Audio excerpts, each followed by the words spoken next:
जात पात की सियासत की जब बात आती है तो लगता है कि उत्तर प्रदेश में बहुत ज़्यादा है। जात पात की सियासत बिहार में ज़्यादा है, हरियाणा में ज़्यादा होगी। लेकिन हमारे देश के लगभग सभी राज्यों में बिना जात पात के समीकरणों के सियासत करना, राजनीति करना मुश्किल सा लगता है। जब भी चुनाव के दौरान टिकट बांटने का मौका हो, चुनाव के बाद मंत्री बनाने का मौका हो, तो जात पात के समीकरणों को ध्यान में रखा जाता है। पहाड़ों में इस वक्त मौसम में ठंडक है, बर्फ भी पड़ रही है, लेकिन सियासत की गर्माहट बढ़ रही है। चुनाव नजदीक हैं और उससे पहले अलग अलग जातियों के समीकरण उत्तराखंड की सियासत में क्या कहते हैं, किसका कितना असर है, ये रिपोर्ट देखिए।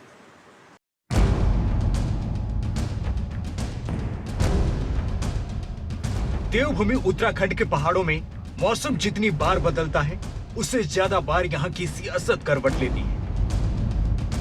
21 साल में आधा दर्जन से ज्यादा बार सूबे ने अपना मुखिया बदलता देखा है।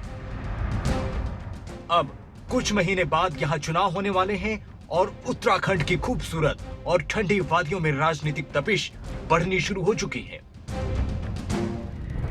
साल 2000 में अस्तित्व में आए इस प्रदेश ने अब तक 11 मुख्यमंत्री देखे। बीजेपी ने ही अपने इस कार्यकाल में 3 मुख्यमंत्री बदले हैं और इसके पीछे वजह है जातीय और क्षेत्रीय समीकरण।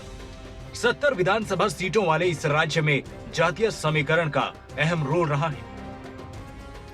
उत्तराखंड में राजनीति ब्राह्मण और राजपूतों के इर्द गिर्द रही है। मौजूदा सीएम पुष्कर धामी राजपूत चेहरा है, तो बीजेपी प्रदेश अध्यक्ष मदन कौशिक ब्राह्मण चेहरा, जबकि कांग्रेस की तरफ से राजपूत चेहरा हरीश रावत पार्टी की कमान संभाल रहे हैं, तो कांग्रेस के प्रदेश अध्यक्ष के तौर पर ब्राह्मण गणेश गोधियाल को पार्टी की जिम्मेदारी उत्तराखंड में मिली। 2014 में हरीश रावत कांग्रेस के राजपूत चेहरे के तौर पर सीएम बने थे। उस वक्त किशोर उपाध्याय कांग्रेस के प्रदेश अध्यक्ष थे। उत्तराखंड में अब तक रहे मुख्यमंत्रियों के लिहाज से देखें तो सरकार में नारायण दत्त तिवारी, भुवन चंद खंडूरी, रमेश पोखरियाल निशंक, विजय बहुगुणा ब्राह्मण चेहरे के रूप में मुख्यमंत्री रहे, तो राजपूत चेहरे के रूप में हरीश रावत, भगत सिंह कोश्यारी, तीरथ सिंह रावत, त्रिवेंद्र रावत और पुष्कर सिंह धामी मुख्यमंत्री पद संभाल चुके। उत्तराखंड में ठाकुर वोट सबसे ज्यादा है, करीब 35% वोटर इस समुदाय से आते हैं। इसके बाद ब्राह्मण वोट है जो करीब 25% है। इन दोनों ही जातियों को नाराज करने का जोखिम कोई भी राजनीतिक दल नहीं उठाना चाहता। बीजेपी ने भी चुनाव से पहले जातीय बैलेंस बरकरार रखने की कोशिश की है, इसीलिए वंशीधर भगत की जगह मदन कौशिक को प्रदेश अध्यक्ष बनाया। हरिद्वार से विधायक मदन कौशिक ब्राह्मण चेहरा है, यानी ब्राह्मण की जगह ब्राह्मण को ही प्रदेश अध्यक्ष की कमान बीजेपी ने दी।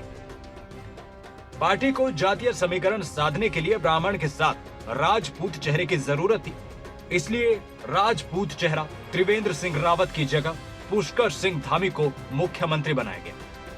उत्तराखंड में 2022 के विधानसभा चुनाव के रणनीतिक तौर पर कांग्रेस ने अपनी नई पार्टी तैयार की है, जिसमें ज्यादातर चेहरे तो पुराने हैं, लेकिन भूमिकाएं नई हैं।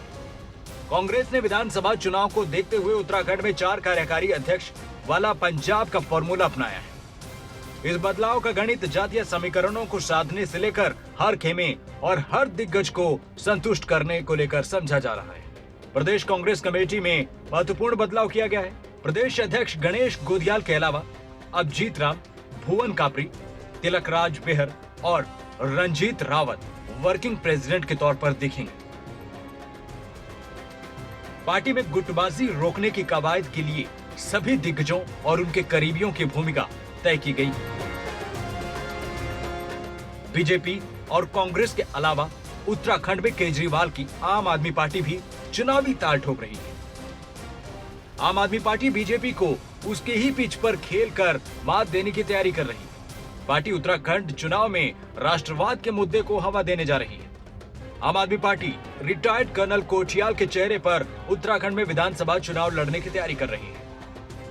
5 साल में 70 में से 57 सीटें जीतने वाली बीजेपी फिर से पहाड़ पर कमल खिलाने के लिए हर सियासी दांव चल रही है, तो कांग्रेस पंजे की पकड़ मजबूत करने में जुटी है। यानी शांत दिखने वाले उत्तराखंड की सियासी फिजा में आने वाले कुछ महीनों में अभी काफी हलचल देखने को मिलने वाली है। न्यूज डेस्क रिपोर्ट, खबरें अभी तक।